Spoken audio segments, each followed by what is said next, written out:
The season of love is year-round. So, I decided this week, when I was teaching ministerial class, I had Reverend Rita and Reverend Patrick come and sit in on the ministerial class because they just wanted to see what was happening with this new round of young ministers.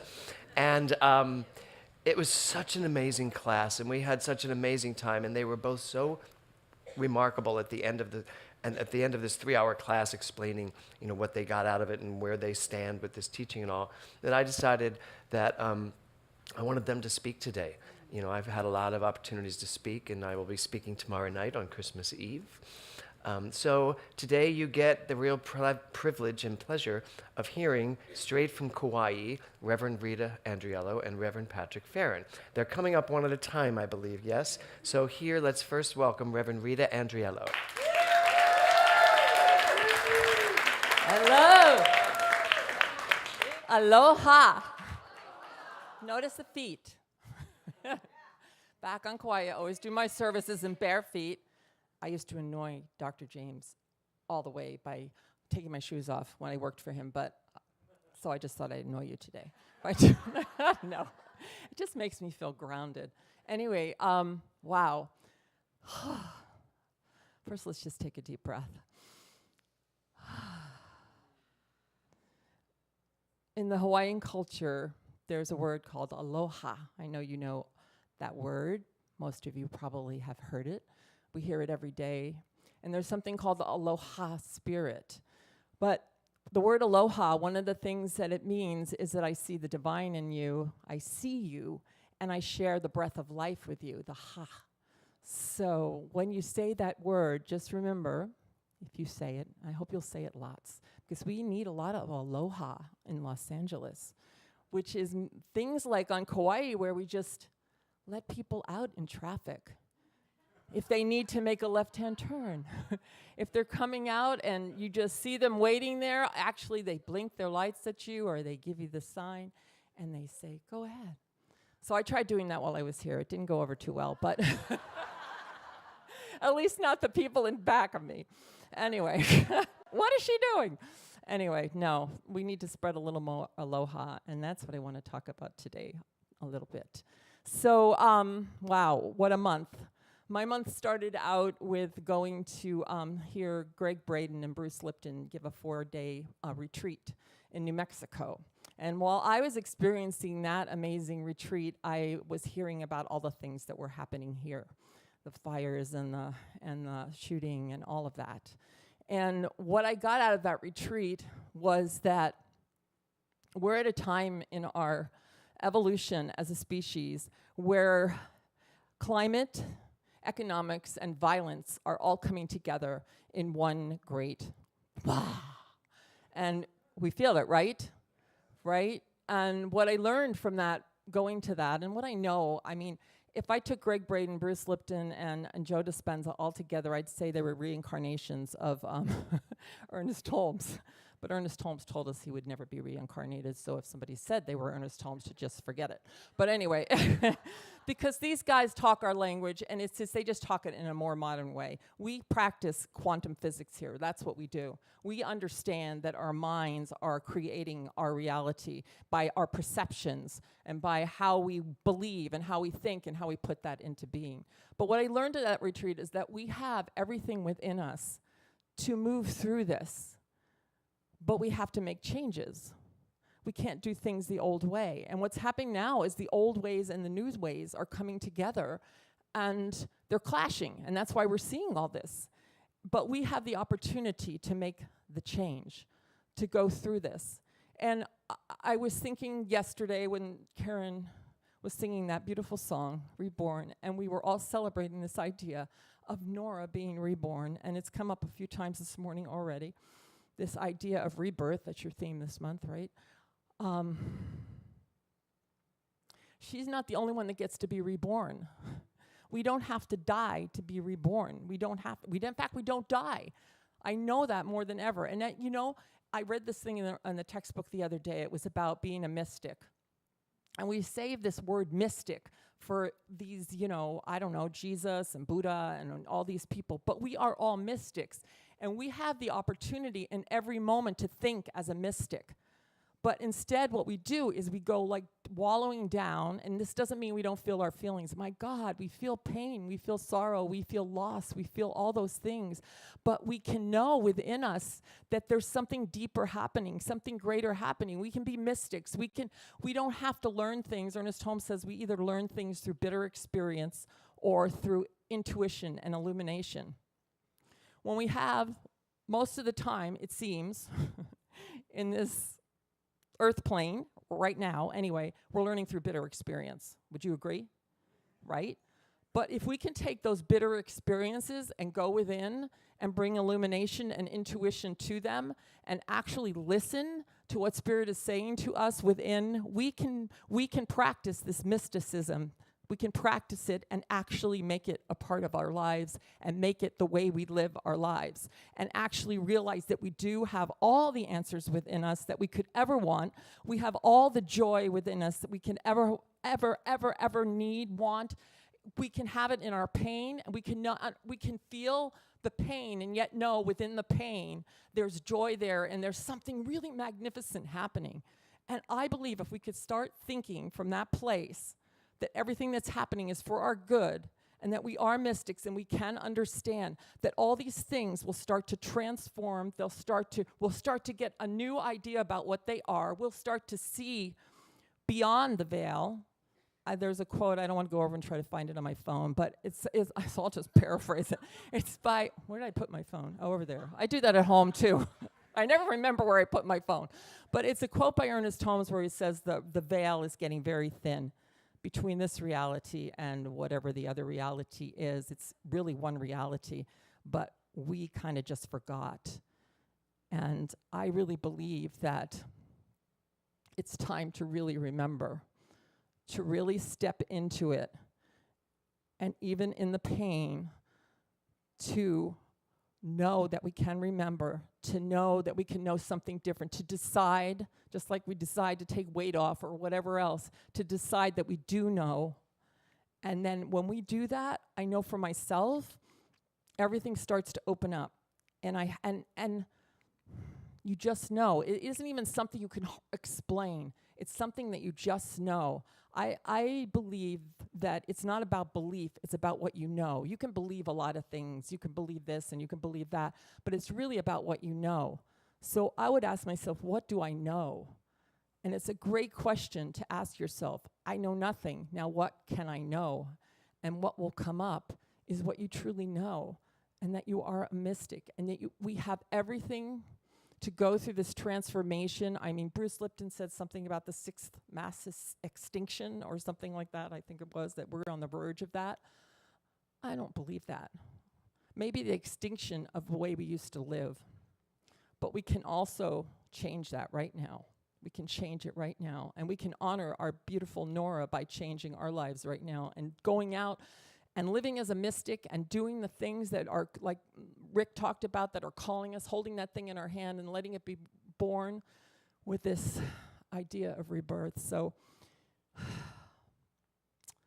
I just feel a lot of, what's the word? I don't want to say hope, because hope is not the word.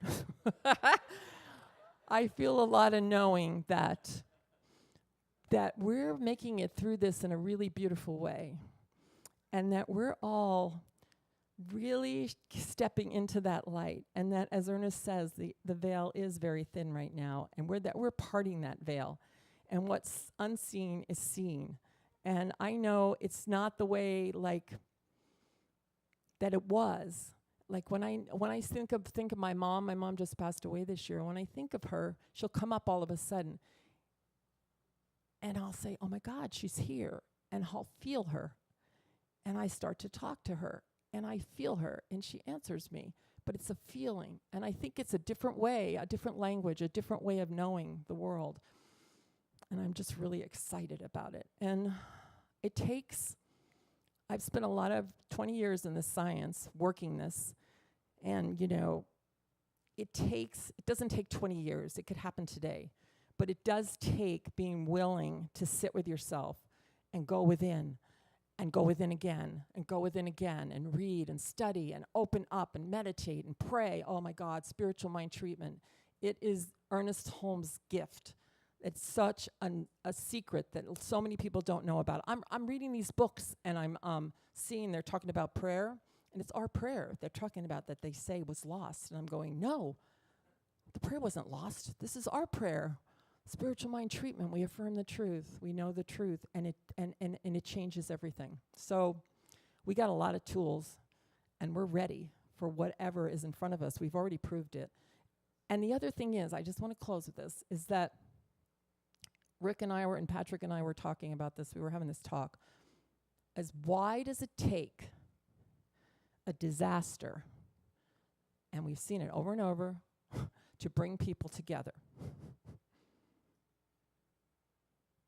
Why? Ask yourself that, because I want the answer, and I'm looking for it, because we keep creating disasters to bring ourselves together, to share more love. I don't understand. There is a way for us, like I said before, to do it another way, not through bitter experience, but for bitter experience to become joy and to become love and to become what Kevin talked about yesterday, being kind. I think we're being asked to be kind, beautiful, amazing mystics that don't pretend they know the truth, but really do know the truth and live it. So that's just what I wanted to say today. Thank you. Thanks.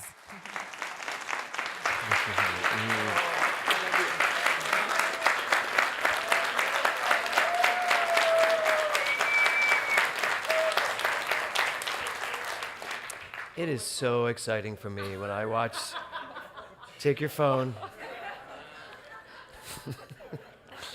I look back to when Rita was in practitioner class, and I just look at I'm sitting there being ministered to and just thinking about the journey she was on and how amazing it was to watch her. Just that moment when she went into super speed, that thing, but what is that in Star Wars when they get hyperdrive, hyperspeed, warp speed. I don't know why you just don't answer right away. You know it. That thing when it goes, and I remember that moment watching Rita do that. I also loved what she just talked about because it's in Karen Mitchell's song. In her song Reborn, she talks about the veil being broken. Is that the word? The veil is torn. And when she first sent me that song as a possibility, just for this month, but I wanted to close Nora's service with it. When that lyric came up, veil is torn, at first it sounded like sad to me. I was like, oh, Nora is torn, but it's not what it means. What it is, as Rita was just saying, the mystic, that thing in you that knows, when we tear away more of that thing that we think separates us, as though there's this thing that connects the divine and the human, the more that tears away, leaving nothing but the human divine experience, now we're talking. Now we're ready to step into a rebirth that is truly amazing. And I loved that about that song when I got it, when I listened to it for the 10th time, and I went, oh, and tears just flowed down my face. That idea that if we would be willing to tear that little piece of ourselves away, throw stuff away that doesn't work until there's nothing left but the divine experience. Wow, what kind of world would that be if we all did that? Or frankly, forget the whole enchilada. What if I just did that? What kind of world would I live in if I just did that? And then we are the world. Thank you, Michael Jackson. Okay, so please welcome Reverend Pattykins.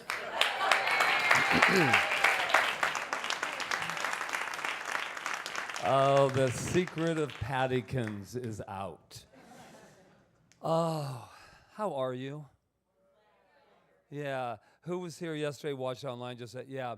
The only word I want us to say together is wow. Say it with me, wow. That just keeps coming up, wow. The last couple nights that we've been over at the Sportsman's Lodge, actually the last 3, it's been very interesting. there's been a little baby in the next room that usually I would say, this is what I'm paying for. No, I'm kidding. Did not say. But I've been hearing this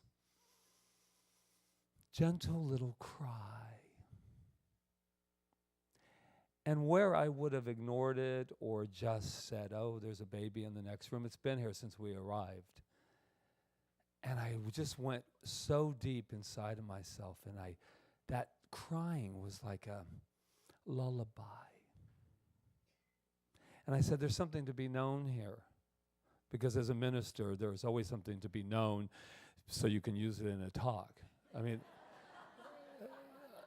you cannot say anything around me, you cannot be around me, or it will arrive in a talk somewhere in my career. But the baby really got me thinking about what's been going on here and this whole month of rebirthing. And as I'm looking down at these two incredible men, these two incredible spiritual beings, these two incredible teachers before me, I'm just in awe of what has transpired in this community and on our island, that our people, our peeps, have been with us through this whole thing. And so I said, well, what do you really want to talk about? And I said, I want to talk about the idea of birthing, the actual birthing. And I'm thinking to myself, I could hear the little chat in there going, Patrick, you're a man. And every time you bring up the whole idea of birthing, then women usually will say to me, what would you possibly know about that process? And I have something to answer finally. This isn't my first rodeo.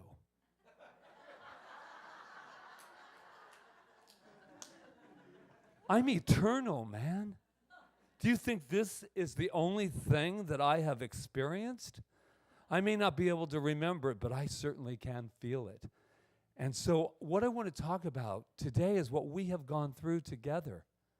I was just speaking with someone, Kiki, about this. We have just gone through labor together. We've went through, and we have been shoving and pushing and feeling and sitting here thinking, push that pain, get it out. Get it out now. And I have never birthed a baby in this particular life, but that's what it felt like. Get this pain out. Anybody feel that? Yeah. Get it out. So when I woke up this morning, I kind of felt like happily exhausted. I went, whoa, what a birth that was. A birth of a new way, a birth that said, and I have to stop here. Thank you, Nora. Thank you. She has done things that people have lived lifetimes to be able to try and do, to bring not only a community together, but to birth a new light, to birth something inside of us that says, yes, we can do this. We can love without tragedy. And let me tell you something. None of us in this room will ever, ever be the same. No one who has participated in any of this will ever be the same. And if you never even knew Laura, if you've never even known any of us, what I do know is that we are one. And this has rippled the entire world. We have made a difference because we dared to birth. And it was painful. And it still continues to be painful. I love this idea of they go steps. Don't we all? We're so addicted to steps. You know, the 12 steps to do this, by the time that's done. We don't know steps. You know the 5 steps of grief? Really? You go from 1 to 5, 5 to 4, 3 to 2. There's no rhyme or reason. You wake up. Yesterday, what I liked about Nora's mom was we were talking about it, that you dared to say, I'm really pissed off about this. This is making me angry. Not to live in it, to finally to go through it. So what I learned about pain,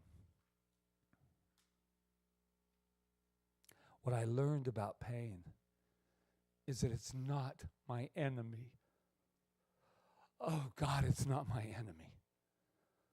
Oh, let me repeat that in case you didn't hear it. It's not my enemy. That's that pain to get through to the birth, to go. And I'm not kidding. I was lying there this morning thinking, wow, we have been moving through this birth canal like I've never seen, an Indiana Jones movie, man. I mean, we're really going through this and out the other side of consciousness. And what a journey. I found this wonderful quote. Thank you. Thank you for just being in this moment. I spent a lot of my life, by the way, ahead of myself. To the next thing. What's that? When am I going to be worthy? What am I going to prove? I am so worthy in this moment that it is just a rebirthing that is so beautiful. Kristen Rogers says, I've died 1,000 deaths, each time reinventing myself brighter, stronger, and purer than before. From the midst of destruction, I became the creator of myself. From the midst of darkness, I became my own source of light.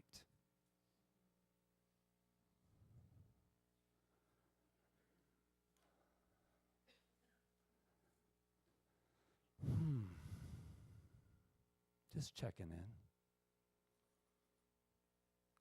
Brene Brown talks about foreboding joy. Or let's turn out some lights so we can celebrate our beautiful Nora. The last thing anyone in this room should be doing, and we always say never say should, but I just did. The last thing you should ever do is turn off any light. We forebode joy for one reason and one reason only.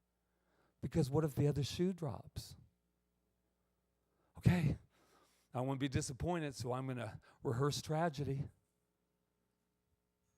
It's never going to save you from when it arrives. But what I do know is that this is a season of love. It's a season of rebirthing. And we cannot, and I invite you, because we're not supposed to tell you what to do. Well, at least that's why I was trained.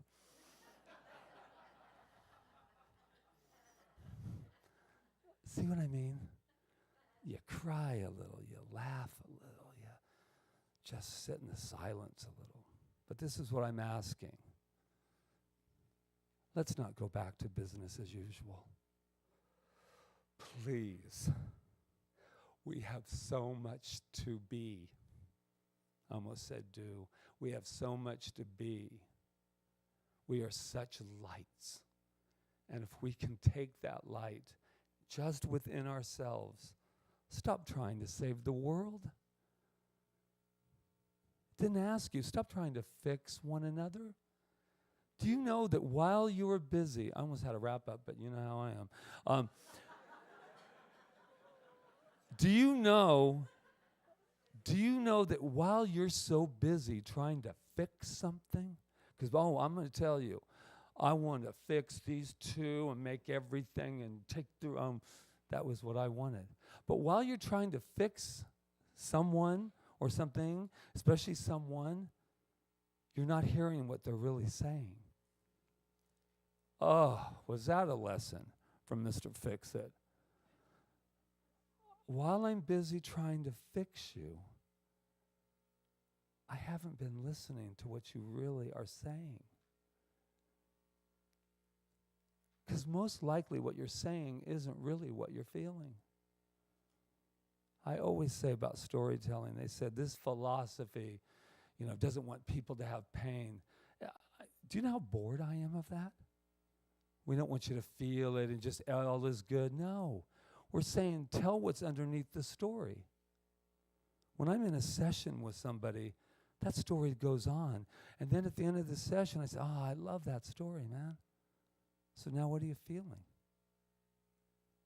We're here to heal the feelings. Yeah.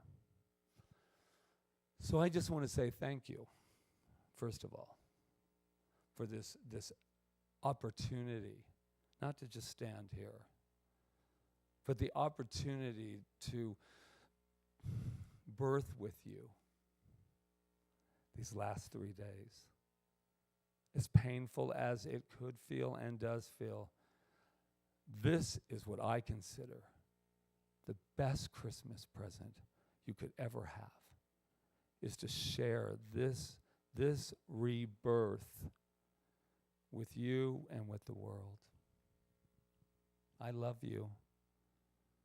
Just remember something as far as the last words you ever say. Heard a beautiful story about that. Last words, somebody's saying, why'd you lose this? We're in our little ways. And this person was going to Auschwitz. And she said, oh my God, the last thing I said to my little brother was, how'd you lose your shoes? And what was so beautifully reminded yesterday was the last words that these wonderful people and the mother heard was, I love you. So I invite another invitation here. When you're leaving somebody, and it's not even about hugging, they say you're over hugging. Anyway. It's a little invasive. I know. But what I want to say about the last words is, remember, those are the last words that you'll ever say to them. And the other thing, too, is the last thing you ever think about somebody goes just the same. I'm really leaving now. Namaste. Namaste. Love you. Thank you. Thank you.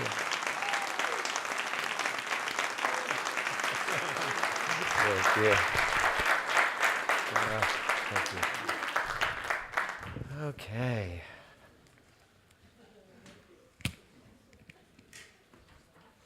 It is true. That is one of my greatest solitudes, that the last thing Nora said to me was, I love you, Dad.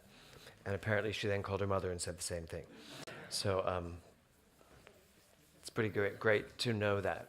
I also loved what you just said about going back to life as usual. And I can't even comprehend that. I don't know that could ever possibly. And here's the thing. I don't want to go back to life as usual.